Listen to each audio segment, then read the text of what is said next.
Պիտյանեմ մենք այս պահին հյուրընկալել ենք հույդա համասնական ցուցակը գլխավորող Արմեն Ռուստամյանին բարև ձեզ։ Պարոն Ռուստամյան, Երևանի ավագանու ընտրությունները Դաշնակցությունը համարում է քաղաքական ընտրություններ։ Դրանք ոչի հանրակրվե վերածելու միահեծան իշխանության համակարգը կոտրելու ցանկությունը ձեր կարծիքով չի ստվերում Երևանի մայրաքաղաքի անմիջական խնդիրները։ Բացարձակապես, որտեղ ես մի օրինակ եմ բերում, պատմություն կա, որ հայտնի ասում են, որ ճակատամարտը պարտվեցին, հարցում են, ասում են, քանի պատճառ կար, ասում են 5 պատճառ, ասում են, որոնք են, ասում են, համբույր չունենք, ասում են, դե լավ, մնացածը մի շարունակեք։ Հիմա բոլոր մեր խնդիրների պատճառների պատճառը հենց միահեծան կառավարումն է, մեն իշխանությունն է, որը դրսևորվում է ամենտեղ, արդեն հեղձուցիչ մթնոլորտ է առաջացրել, որ իշխող կուսակցությունը եւ պետությունը նույնացած են։ Սա բոլոր ոլորտներն են մտել, ոչ միայն քաղաքական, այլ նաեւ տնտեսական, այլ նաեւ տեղեկատվական, այլ նաեւ տեղական ինքնակառավարման բոլոր ընտրությունները եւ ընդհանրապես ընտրությունները։ Երբ որ մենք տեսնում ենք, որ պետական ապարատը սահուն կերպով վերահացվում ընտրական ապարատի եւ ամբողջապես պետության ռեսուրսը վարչաֆինանսական գործի է դրվում նույն նպատակի համար պահպանել գործող իշխանությունների դիրքերը, վերարտադրել այդ իշխանություններին։ Եվ սա թվում է թե մեր աղբահանության, ասֆալտապատման, չգիտեմ, վերելակների շենքերի հետ այդպես ուղղակի կապ չունի, բայց շատ մեծ կապ ունի, որտեղ եթե խնդիրները սխալ կառավարման արդյունք են, կառավարումն էլ սկսում է վերևից ներքև այն օրենքով, որ նախագահականից հրահանգը ստացվում է եւ իդեպ դա նախագահի անձի հետ կապված չի, այդ նախագահի պաշտոնն է այդպեսին Հայաստանում եղել 3 նախագահ են փոխել, նույնն է եղել։ Այդ դրա շուրջ առաջանում են յուրայինների շրջանակ, որը շատ փոքր իհարկե մաս է կազմում, որ տնօրինում են ողջ պետական վարչական ռեսուրսին, մնացած այդ դուրս են այդ շրջանակից,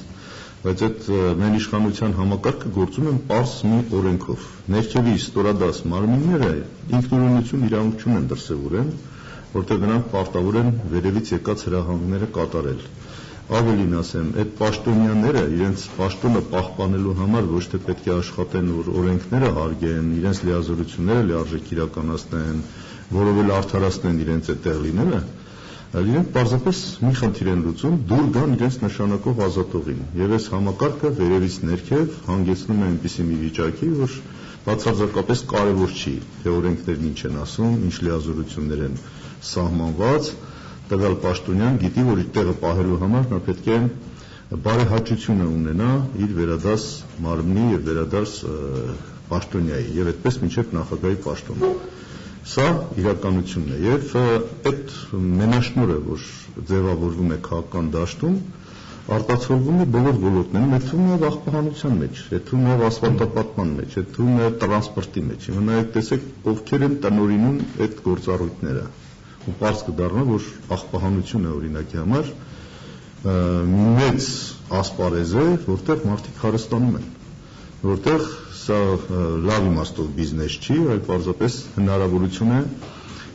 բյուջեն յուրացնելու այդ ատկատների, տարբեր մեթոդների, որոնց մասին բազմիցս խոսվում է։ Աղբահանության ոլորտ փորձեք որևէ մի առաջադեմ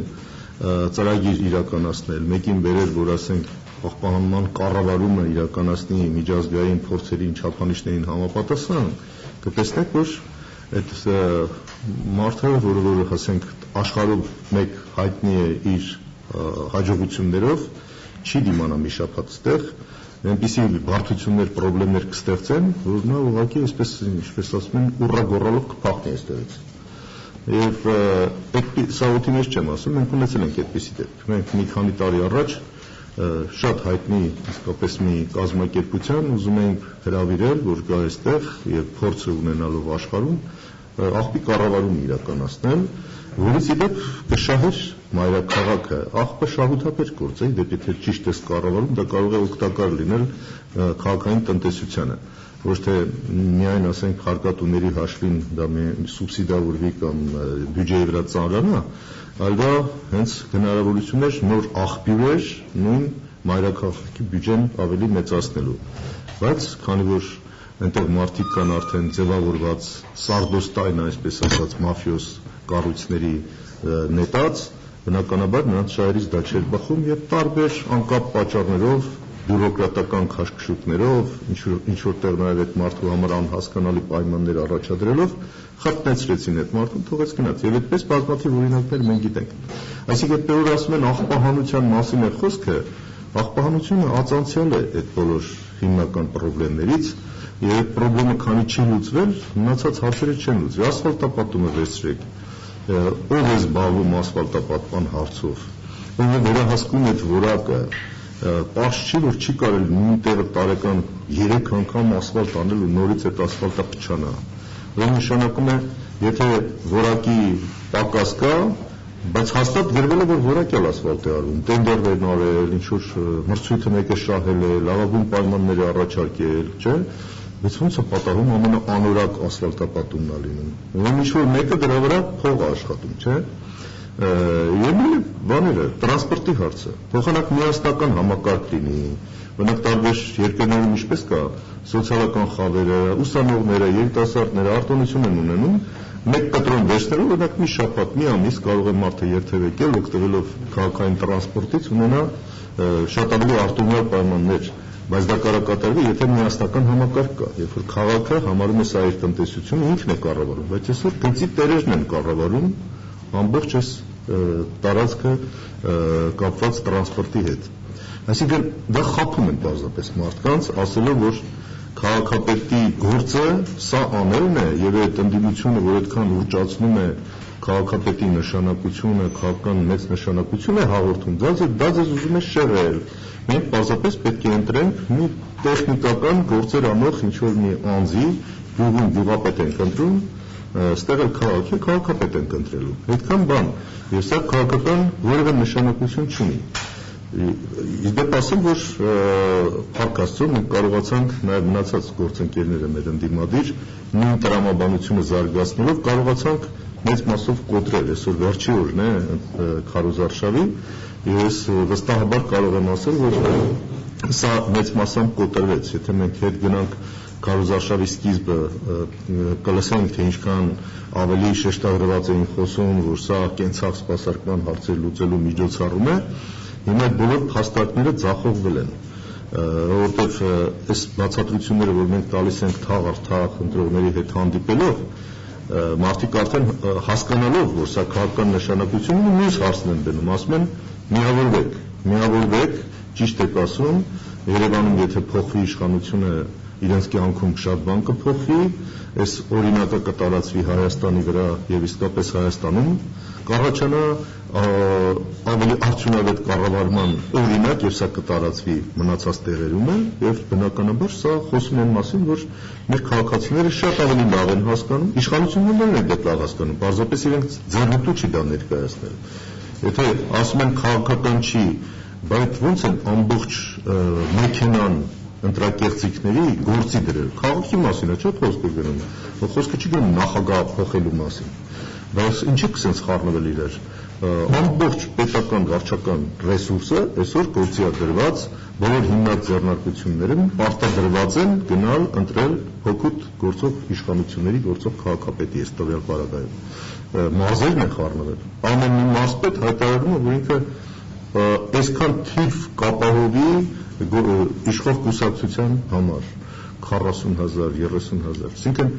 ակնհայտ է, որ իրանք էլ լավ գիտեն այս ընտրության քաղաքական նշանակությունը, եւ իրանք էլ լավ գիտեն եւ ամեն ինչ արել են, որ անգամ մի գյուղում իրենք կորուս չունենան, որ մնաց մայրաքաղաքի նման մեծ տարածք, որ եթե այդտեղ ընդդիմությունը հաղթի, սա կլինի վերջը այս մեր իշխանության։ Պարոն Ռուստամյան, Երևանը կարելի ասել գրեթե Հայաստանի կեսն է։ Դուք հանդես եք գալիս Երևանում ընդդիմության իշխանության հաստատման օգտին։ Այստեղ խնդիր չեք տեսնում, ասենք երկիշխանություն կարող է լինել, եւ այդ երկու իշխանությունները կարող են ոչ թե համագործակցել, այլ աշխատել միմյանց դեմ։ Այդպիսի իրավիճակ կարող է ստեղծվել։ Մենք շատ կուզենայինք, որ իսկապես դա նաև ընկալվել այնպես, որ սա մինի նախագահի ընտրություն է, որտեղ ինչպես ասում եք կեսն է Երևանը, Հայաստանի, այո, դա հենց այդպես էլ կա, իսկ իր ռեսուրսով շատ ավելին է, 70-80%-ն է բյուջեի մեջ Երևանի դերը օրինակ դժվար է գերագնահատել։ Մեր ասած բոլորովին այլ է, մեր ասածն այն է, որ պետք է իսկապես օրինակ տրվի միասնական հավասարակշռված քաղաքական համակարգի, ինչպես կարելի է նորմալ համարել, եւ դա ամբողջ աշխարհում էլ այդպես է, իշխանություն, ընդդիմություն, համատեղ գործունեությունը, համատեղ գործառույթների իրականացումը, որտեղ իսկապես շահերի բախում այո կարող է լինել, բայց այդ շահերի բախումը ի նպաստ ժողովրդի կարող է լինել։ Շահերի բախումը կլինի այն տրամաբանությամբ, որ ընդդիմադիր քաղաքապետը պետք է աշխատի ամեն ինչ անել, որ սխալներ թույլ չտա, որովհետև իրեն վերահսկելու են արդեն իշխանության ներկայացուցիչները, որովհետև իշխանությանը ձեռնտու է ընդդիմության սխալները վերհանել, ընդդիմադիր քաղաքապետին տեղը դնել, այսպես ասած, ապացուցել ժողովրդին, որ տեսել ձեր ընդդիմադիր քաղաքապետը, տեսեք, որ մենք ավելի լավ ենք աշխատում, տես ինչքան թերություններ կամ անկարողություն հանդես բերեց, մասնագիտական թե ինչ կլինի, այսինքն ընդդիմադիր քաղաքապետին պետք է ամեն ինչ անի, որպեսզի սխալներ թույլ չտա։ Սրանից կշահի միայն երևանցին, սրանից միայն կշահի քաղաքացին։ Այդ մրցակցությունը թող լինի, հակառակը մենք ուզում ենք այդպիսի մրցակցություն լինի, ոչ թե լճացումը, որ այսօր կա։ Այսօր իբրև որևէ մի թաթու խոսք որևէ մեկի հանդեպ չի ասում, որևէ հակադրություն չենք տեսնում։ Ընդհակառակը նախագահը գալիս է, անընդհատ գովում է քաղաքապետին, լավ ես աշխատում, եթե ինչ-որ մի բան պետք է փոխվի, ինքն է գալիս ասում, Տարոն ջան սիրուն չի, Տարոնը պետք է փոխի, այսինքն այս ձևի աշխատավոճը ճահճացման, լճացման տանելու աշխատավոճ է։ Այս ձևի աշխատավոճը կառավարումը չի կարող արդյունավետ դարձնել, որտեղ նորմալ երկրներում մրցակցային դաշտը պետք է անպայման ապահովվի, որպեսզի այդ մրցակցությունից շահեն բոլորը։ Բոլոր տիպի սպորտի մեջ էլ է այդպես։ Մրցակցությունը թե չլինում է պետք ընդհանրապես այդ սպորտը, իսկ քաղաքական կյանքն էլ դրա նման մի բան է։ Քաղաքական կյանքը հենց այդ հակակշռումները, զսպումները, այդ մեխանիզմները, եթե մենք չամրագրենք կառավարման համակարգի մեջ, լինի դա Հայաստանում, թե լինի առանձին վերցած մի համայնքում, ոչ մի գործել չի հաջողվի։ Եվ այստեղ որևէ այսպես քառակուսի անիվ չի ստեղծվի, որ եթե ուզում են ասեն, որ գիտեք, կառաջանա երկիշխանություն, ամեն մեկն իրանը կասեն, գործը տեղից չի շարժվի, ոչ։ Խոսքը գնում է նրա մասին, որ Երևանի քաղաքապետը լիարժեք իրականացնելու է իր լիազորությունները, որը սահմանված է օրենքով։ Հիմա այս հարց են տալիս իրենց, եւ մանտանշում ենք այն տեղերը, որտեղ որ օրենքով սահմանված լիազորություններ կա, եւ այսօրվա քաղաքապետը չի իրականացրել։ Այս որն ավելի ճիշտ, օրենք ենք ընդունել, իրար հետ քննարկել ենք, օրենքը փորձել ենք համապատասխանեցնել լիարժեքորեն միջազգային եվրոպական խարտիային, որտեղ դրանից է բխել այս պահանջը։ Իդեպ ասեմ Եվրախորհրդի անդամ չլինենք, Երևանում ընտրություններ չեն լինի համայնքային, որտեղ մինչև այդ գիտեք մարզ էր Երևանը հռչակված եւ դադարեց այդտեղ տեղական ինքնակառավարում ասածը, եւ դա պահանջներ Եվրախորհրդի, որ Երևանը պետք է ունենա ընտրովի ավականի եւ քաղաքապետ։ Այսինքն այս գործընթացները իրականացվել են միջազգային նորմերին, չափանիշներին համապատասխան, բայց այդ նորմերն ու չափանիշները մնացել են, ինչպես շատ օրենքներ, թղթի վրա։ Իմպլեմենտացիան օրենքների կարող է կատարվել միայն մրցակցային պայմաններում։ Միայն այն պայմաններում, երբ որ մեկը ձգտի իր լիազորությունները իրականացնել, մյուսն էլ զսպի, որ այդ լիազորությունների շրջանակը չանցնես։ Հիմա դա չի իրականացնելու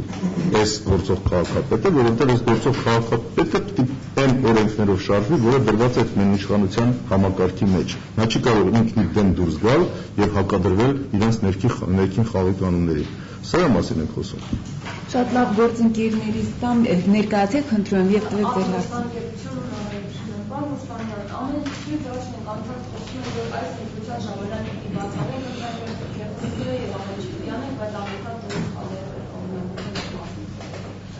Ինչ ակոն կարիքով եք այս անգամ ունենալու այս ստատիկանը եւ ինչ է ալբերնու դրանից իսկապես հաղթահարելու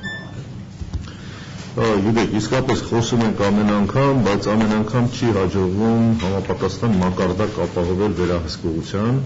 բայց դա չի նշանակում, որ այդ խնդիրը օրակարգից պիտի հանվի կամ մենք հրաժարվենք արդար ընտրությունների համար պայքարից։ Հիմա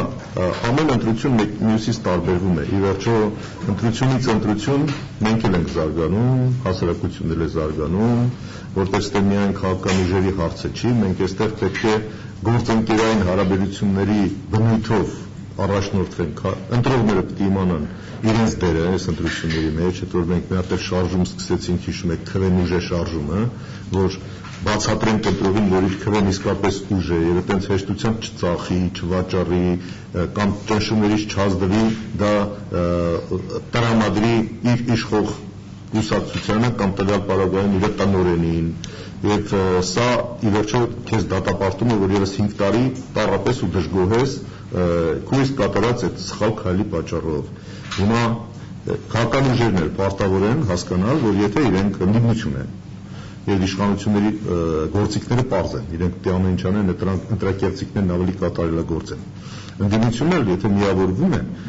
կարող է, եւ դա իսկապես հնարավոր է, ավելի լայն վերահսկողություն իրականացնել ոչ թե մենակ իր ձայնը պահի, այլ պահի նաեւ մյուսների ձայնը, որտեղ դու եթե մենակ քոնն ես պահում, շատ պարզ թվաբանություն կա։ Մյուսներին եթե կերծվում է, ինչի պատճառով լցոնումների, չգիտեմ, այլ թվեր վերելով, քո պահած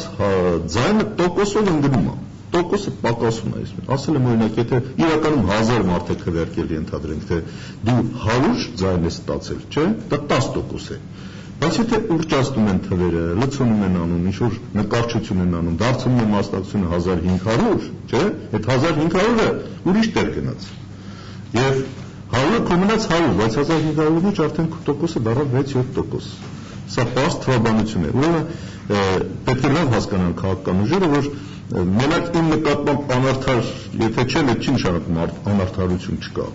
Պետք է բոլորի նկատմամբ անարդար չլինեն։ Եվ դի սկսվի դա իսկապես տեղամասերից։ Հիմա այս գիտակցությանը մենք էլ ենք, քաղաքական ուժերն էլ են կամաց հասունանում գալիս դրան, որ հասկանան, որ եթե ուժերը չհամատեղեն, ամեն մեկն էլ կկորցնի։ Եվ բաժանի, որ տիրես տրամաբանությամբ իշխանությունները կհասնեն իրենց նպատակին։ Եվ հիմա մենք ունենք հնարավորություն իսկապես դրա մի կարևոր քայլը կատարելու։ 8-ից 4-ը ոչ իշխանական ուժեր են։ Նրանք հայտարարել են, որ իրենք իշխանությունների դեմ են պայքարում, այդ ուժերը։ Լավ, եթե դա իրականում այդպես է, ուրեմն 8-ից 4-ը, եթե իրենց անդամները կարողանան ամուր պինդ ներկայացնել տեղամասերում խնդիր դնել, որ պայքարեն համատեղ ընտրակերտիկների դեմ, գումարած դրան եւս 4 վստահված անձ ունեն, այսինքն 8 հոգի տեղամասում, եթե պինդ մարդ կանգնի, ես վստահ եմ, որ կբացառվեն ընդհանրապես տեղամասում ընտրակերտիկները։ Նրանք կարող են դա բացառել, որտեղ սա իսկապես աննախադեպ է, բալանս է։ Իշխանություն եւ ընդդիմություն հավասար ոնց որ հնարավորություններ ունեն ընտրատեղամասերում, որ երբեք մենք նման վիճակ չենք ունեցել։ Հիմա տեսեք, իրենք շատ լավ իմանալով դա փորձում են կաշառել տեղամասի անդամներին։ Սկսել են տարբեր տեղերում, որտեղ այդ ամենափորձված ձևն է։ Հիմա ընտրակ կաշառքը, ասենք,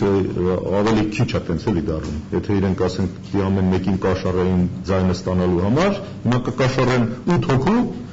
որպեսզի իրենք կերտիկներն անեն տեղամասում։ Եվ դրա համար մեծ թվեր են դե առաջարկում, ասենք $5,000, $10,000, այսպես թվեր են առաջարկում։ Եվ մենք դի հետևենք, որ մեր տեղամասի անդամները պինդ կանեն եւ իրար վրա վերահսկեն, որ հանդարտ մեկը մի բան իմանա, մեզ տեղեկացնի, մենք կանխենք դա։ Այսինքն իսկապես շատ դժվար է մեքենան կոտրելը կերտիկների, բայց մենք էլ պիտի մտածենք, դրա ձևերը գտնենք եւ ամեն ասում ազդեցություն հակազդեցության է բերում եւ ամեն քայլի դեմ առնելու հնարավորությունը միշտ էլ կա։ Մենք կարծում ենք, որ այս անգամ այս ընտրությունների ժամանակ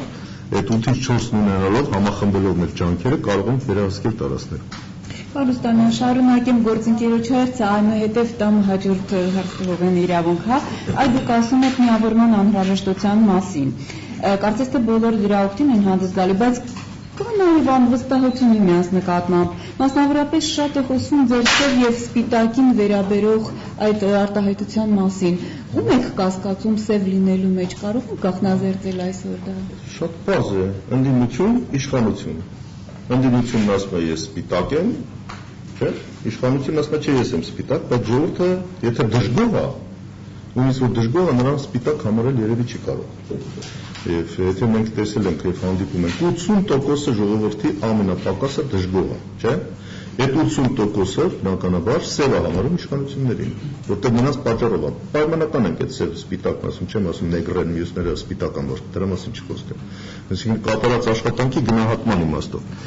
Երբ որ հստակ է լինում բաժանումը, ժողովրդի համար է հեշտ լինում կողմնորոշվել, որտեղ պարտադիր չի ամեն ընտրող խորաթափանց կերպով ուսումնասիրի բոլորի առաջարկած ծրագրերը, հիմնականում դա այդպես չի լինում, վերլուծի քաղաքական դաշտում տեղի ունեցած բոլոր հարաբերությունները եւ ճիշտ եզրակացության գա, ովա ճիշտ, ովա սխալ։ Բայց եթե իրան ասում են, սա իշխանությունը, որի դեմ պայքարում են այս ուժերը, ինքը եթե ուզում է պայքարի իշխանության դեմ, գնում է պայքարողներին սատարում։ Եվ այդ ձևով բնականաբար շատ ավելի հեշտ է լինում իշխանապահությունն իրականացնելը։ Դժբախտաբար մենք այդ փուլը չհաջողեցինք։ Շատ լավ կլիներ, եթե բոլորը միավորվեին, միասնական ցանկով գնային, այդ իսկապես կլիներ երկուսի մեջ ընտրություն, շատ հստակ։ Այսինքն սերի մասին խոսելուց գործընկերներին նկատի չեք ունեցել։ Չէ, ոչ, իհարկե, ես սև ու սպիտակ ես անգամ տեղ ասել եմ, մենք սև ու սպիտակի բաժանում ընդդիմության մեջ չենք տեսնում։ Սա այլ եմ ասել, որպեսզի այդ թյուրիմացությունները վերանան, դրա մասին չի խոսքը։ Ուրեմն հիմա ասում եմ, էլի ուշ չի, կարող են հայտարարել, նախընտրական դաշինքը չեղավ, այդ ընտրական դաշինք ունենանք։ Այսինքն գնանք եւ բոլորին հստակ դառնա, որ անցնելով ավականի դաշնակցությունը օրինակի համար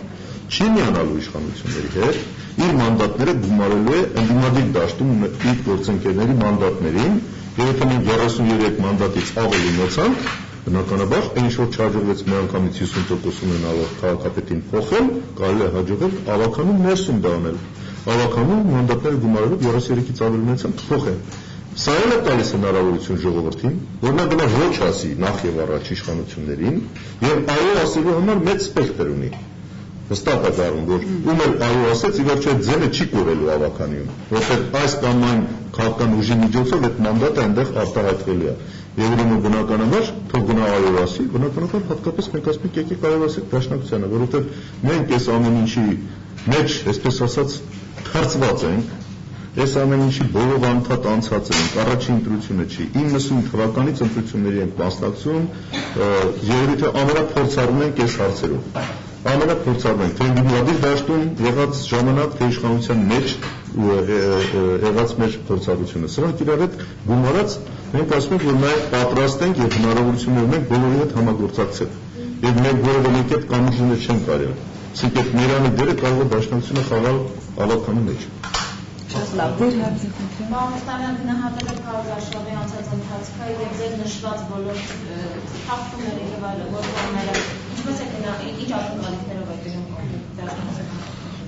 Մեր ակնկալիքը ես հենց սկզբից էլ ասել եմ, այն չի որ մի մանդատ ավելի պակաս ունենանք ավականին։ Մեր խնդիրն իսկապես այն է, որ սա առիթ է կարողանանք ազատվել այս իշխանություններից եւ դրա առաջի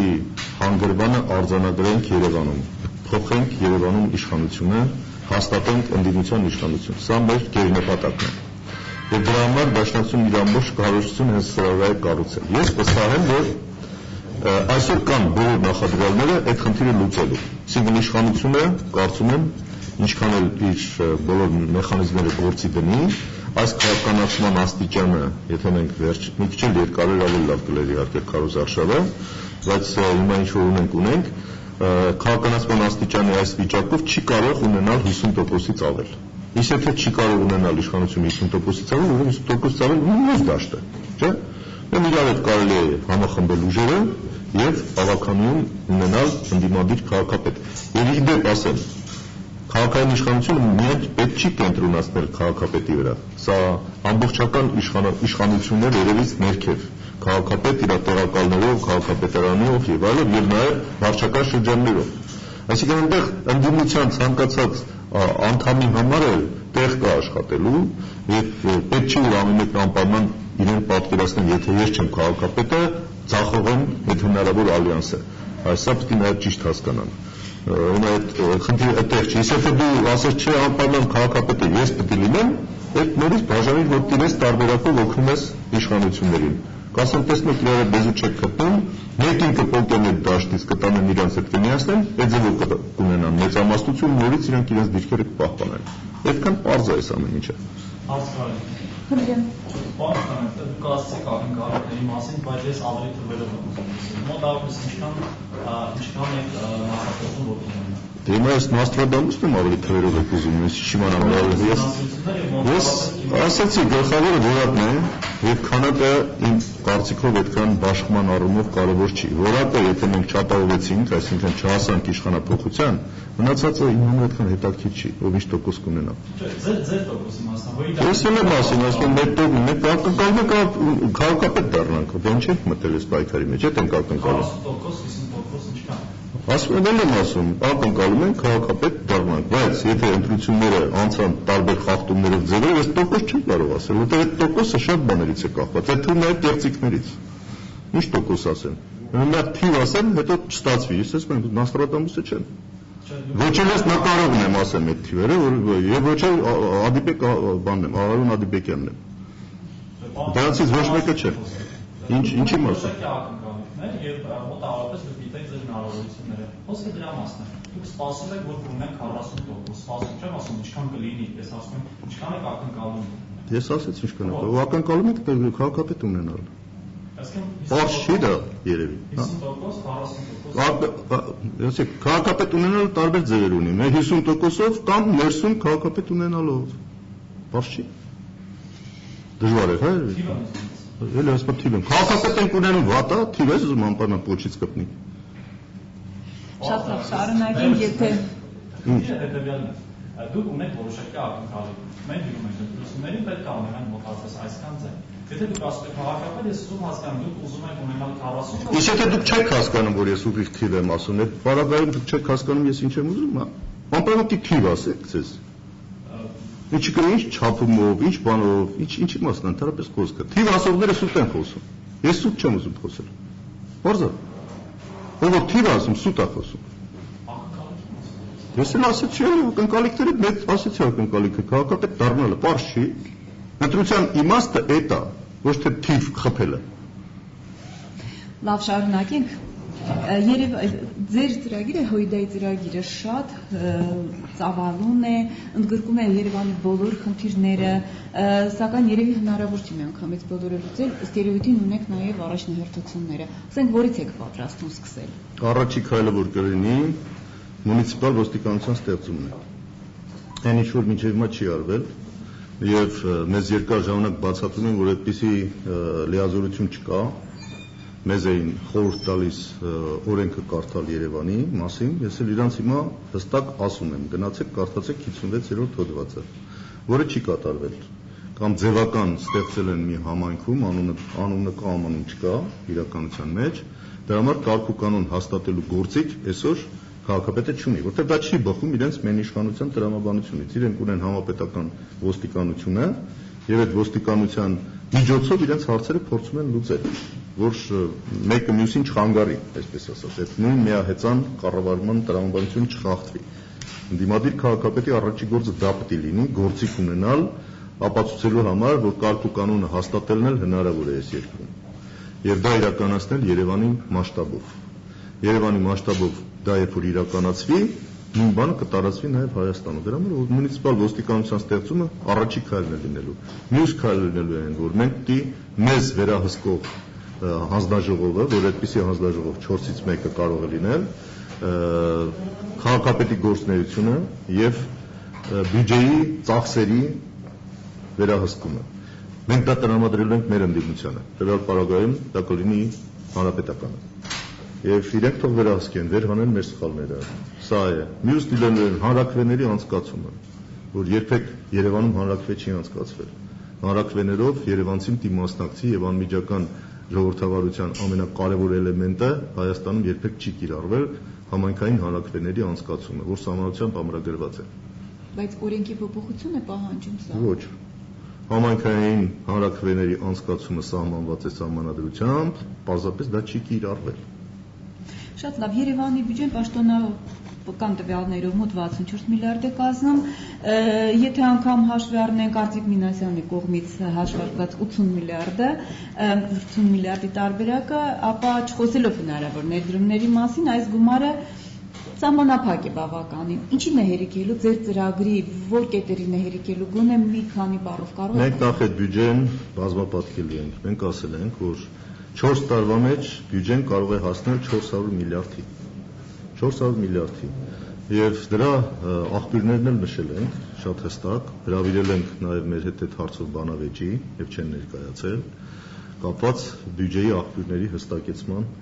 եւ այդ աղբյուրների ընդգրկման բյուջեի մեջ։ Բնականաբար դա կառավարման արդյունավետությունից բխող աղբյուրներն են, բնականաբար եվրոպական խարտիային համահունչ լինելու հետ կապված քայլերն են, որոնք չեն արվել,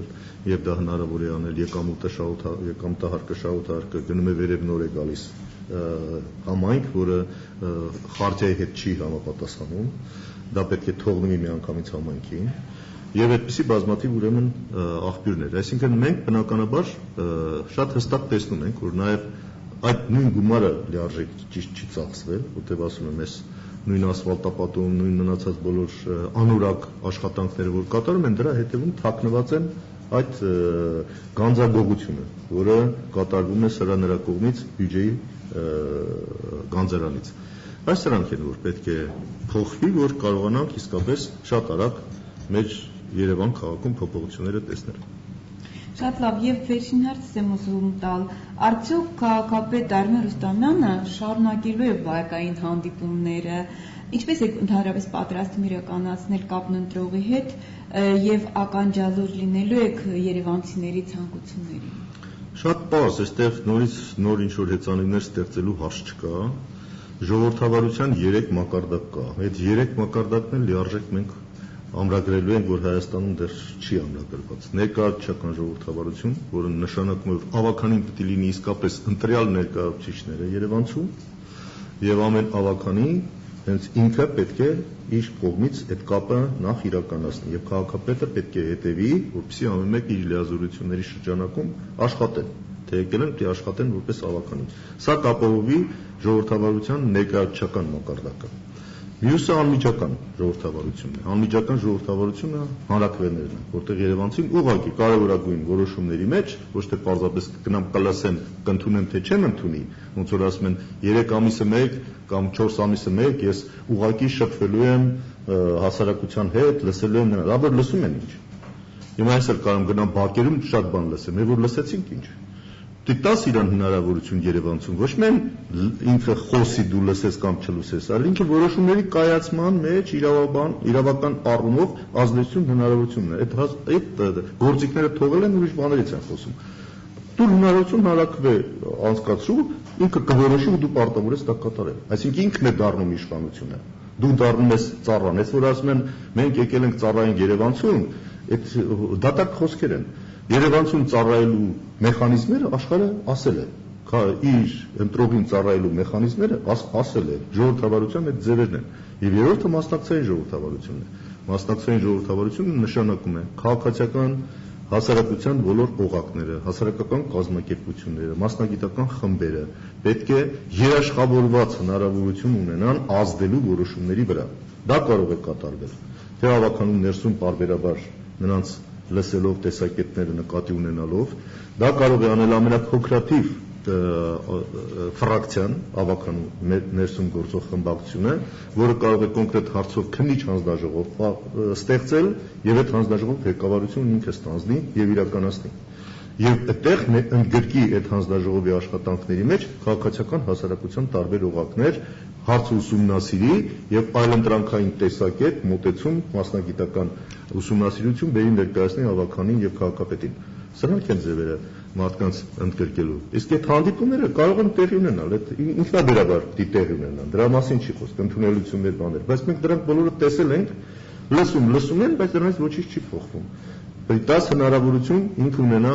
օրենքով երաշխավորված որոշումների վրա ազդելու հնարավորություն։ Այդ պրոցեդուրաները պետք է աշխատեցվեն, դրանք չեն աշխատեցվում։ Շատ լավ, հաջողություն ձեզ, հաջողություն մեզ բոլորիս, հաջողություն մեր սիրելի Երևանին, որպեսզի նա ունենա ավելի լավ իշխանություն եւ լավ քաղաքապետ էր։ Ես ուզում եմ հիշեցնել, որ մենք գտնվում ենք մեդիա կենտրոնում, մեր զրուցակիցներ Երևանի ավագան ընտրություններին մասնակցող ՀՅԴ կուսակցության համամասնական ցուցակագլխավորող Արմեն Ռուստամյանը մեկ անգամ եւս շնորհակալ եմ, ես ձեզնից եմ շնորհակալ հրավերքի համար։